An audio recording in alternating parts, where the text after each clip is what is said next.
એ દાળ પલાળવાની ઝંઝટ વગર મિક્સ દાળનો હાંડવો એકદમ tasty crispy ચટપટો એવો બની અને તૈયાર છે. તો છે ને એકદમ સરસ, આ જોતાં જ ખાવાનું મન થઈ જાય અને મોઢામાં પાણી આવી જાય તેવો. તો ચોક્કસથી તમે એકવાર આ રીતે હાંડવો બનાવવાની ટ્રાય કરજો. જો તમે આવી રીતે હાંડવો બનાવશો તો ખાવાની મજા પડી જશે અને હાંડવો બધાને બહુ જ ભાવશે.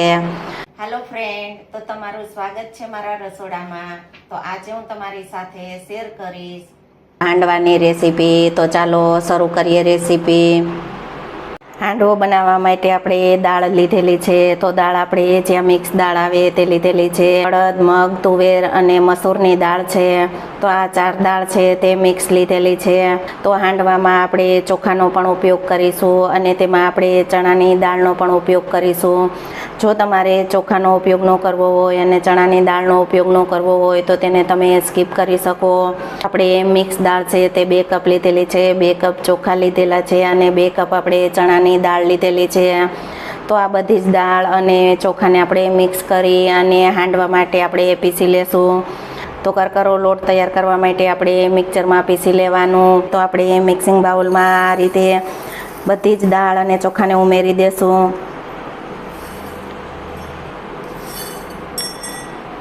મિક્સ કરી અને આપણે કરકરો મિક્સરમાં પીસી લેશું. થોડું થોડું મિક્સર બાઉલમાં ઉમેરી અને પીસી લેવાનું. તમે જોવો છો કે હાંડવા ઢોકળાનું આપણે આ રીતે કરકરું પીસી લેવાનું. તો આપણે આ રીતે મિક્સરમાં કરકરું પીસી લીધું. જો તમારે મિક્સરમાં ન પીસવું હોય તો તમે ઘંટીમાં પણ આ રીતે કરકરું દળી શકો. તો આપણે પહેલાં આ રીતે બધું જ પીસી લેશું. તો આપણે બધું જ પહેલાં આ રીતે પીસી લીધું છે. તો આપણે હવે તેને ચાળી અને જે વધારે પડતું જાડું હશે તેને પણ આપણે પીસી લેશું. આ રીતે બધી જ દાળ અને ચોખાને મિક્સરમાં પીસી અને કરકરો લોટ તૈયાર કરી લીધો છે. તો લોટને આપણે ચાળી અને જે જાડું નીકળે તેને પણ આપણે પીસી લીધું છે. હાંડવા માટે પલાળી દેશું. તો આ રીતે આપણે તપેલીમાં અડધું ઉમેરી દેશું. હાંડવાનું બેટર બનાવવા માટે આપણે દહીંનો ઉપયોગ કરીશું. તો આપણે 1 કપ આપણે ખાટું દહીં આવે તે લીધેલું છે. આપણે આ રીતે ચોખાટા દહીંનો ઉપયોગ કરીશું તો હાંડવો એકદમ ટેસ્ટી એવો બનશે. તો આ રીતે આપણે ખાટા દહીંનો ઉપયોગ કરવાનો. આપણે 1.5 કપ જેટલું પાણી ઉમેરીશું. પાણી ઉમેરી અને સારી રીતે મિક્સ કરી લેશું. તો આપણે આ રીતે ચમચાની મદદથી સારી રીતે મિક્સ કરી લીધું છે. તો તમે જોઈ શકો છો કે હાંડવાનું બેટર આપણે એકદમ સારી રીતે મિક્સ કરી લીધું છે. આપણે આટલું થીક રાખવાનું. જો બેટરને વધારે પડતું પતલું નહીં કરવાનું. જ્યારે આપણે હાંડવો બનાવવાનો હોય ત્યારે જરૂર પડે તો પાણીનો ઉપયોગ કરવાનો. તો આ રીતે બેટરને થીક રાખી અને આપણે 6 કલાકનો રેસ્ટ આપી દેશું. 6 થી 7 કલાક થઈ ગઈ છે. તો આપણે હાંડવાના બેટરને ચેક કરી લેશું. તો તમે જોઈ શકો છો કે આપણે હાંડવાના બેટરમાં આથો એકદમ સારો આવી ગયો છે. આ રીતે તમે 6 થી 7 કલાક પલાળી અને તમે રેસ્ટ આપી દેશો તો હાંડવાના બેટરમાં આથો સારો એવો આવી જશે. અને આથો જો સારો આવશે તો આપણો હાંડવો છે તે એકદમ સરસ ફૂલેલો અને ક્રિસ્પી બનશે. તો આપણે હાંડવાનું બેટરનો આથો એકદમ સારો એવો આવી ગયો છે. તો તમે જોઈ શકો છો. તો તેમાં આપણે મસાલા ઉમેરી દેશું. મસાલા ઉમેરી અને બેટરને આપણે થોડું પતલું કરીશું. સ્વાદ પ્રમાણે મીઠું ઉમેરીશું. અડધી ચમચી આપણે ખાંડનો ઉપયોગ કરીશું. તો ખાંડ છે તે ટોટલી ઓપ્શનલ છે, તો તેને તમે સ્કીપ કરી શકો. અડધી ચમચી જેટલો હળદર પાવડર ઉમેરીશું. તેમાં આપણે 5 ચમચી જેટલું પાણી ઉમેરીશું. પાણી ઉમેરી અને બેટર આપણે થોડું પતલું કરીશું. તો આપણે આ રીતે 5 ચમચી જેટલું પાણી ઉમેરી અને બેટરને આપણે પતલું કરી લેશું. તો બેટર આપણે વધારે પડતું પતલું પણ નથી કરવાનું. તો હાંડવાનું બેટર છે તે વધારે પડતું પતલું પણ ન હોય તો તેને આપણે થીક રાખવાનું. તો હાંડવામાં આપણે વેજીટેબલનો ઉપયોગ કરીશું. તો વેજીટેબલમાં આપણે લીલી મકાઈ, ગાજર અને કોબીજનો ઉપયોગ કરીશું. તો તેમાં તમે ટામેટાનો પણ ઉપયોગ કરી શકો. અને તીખાસ માટે આપણે મરચાંનો ઉપયોગ કરીશું. તો આપણે તીખા લીલા મરચાં 3 નંગ લીધેલા છે. અડધી વાટકી આપણે લસણનો ઉપયોગ કરીશું. હાંડવાનો ટેસ્ટ એકદમ સારો આવશે. અને 3 ઇંચ જેટલા આપણે આદુના ટુકડા લીધેલા છે. તો આદુ મરચું અને લસણને આપણે ખાંડી અને તેની પેસ્ટ તૈયાર કરી લેશું. તો આપણે કોબી ગાજર અને આપણે મકાઈને ઉમેરી દેશું. આદુ મરચું લસણની પેસ્ટ ઉમેરી દેશું. તો તીખાશ તો તમે તમારા ટેસ્ટ પ્રમાણે લઈ શકો. આ બધી જ વસ્તુને પહેલાં આપણે સારી રીતે મિક્સ કરી લેશું. મિક્સ કરી ત્યાર પછી આપણે સોડાનો ઉપયોગ કરીશું. તેમાં આપણે 1 ચપટી જેટલા ખાવાના સોડાનો ઉપયોગ કરીશું. તો સોડાની જગ્યાએ તમે ઈનોનો પણ ઉપયોગ કરી શકો. તો સોડાને એક્ટિવેટ કરવા માટે આપણે અડધા લીંબુનો રસ ઉમેરીશું. તો આપણે હાથની મદદથી 2 મિનિટ હાંડવાના બેટરને સારી રીતે ફેટી લેશું. તો તમે જુઓ છો કે આપણું હાંડવાનું બેટર છે તે એકદમ સારું પરફેક્ટ એવું તૈયાર છે. તો હાંડવાનું બેટરને આટલું આપણે થીક રાખવાનું, અને હાંડવાનું બેટર હંમેશા થીક જ હોય છે. તો તે પતલું ન હોય, તો તેના માટે આપણે હાંડવાના બેટરને આપણે થીક રાખવાનું. થીક રાખી અને હાંડવો બનાવશો તો હાંડવો એકદમ સારો પરફેક્ટ એવો જ બનશે. હાંડવો છે ત્યાં નોનસ્ટિકની કડાઈમાં બનાવીશું.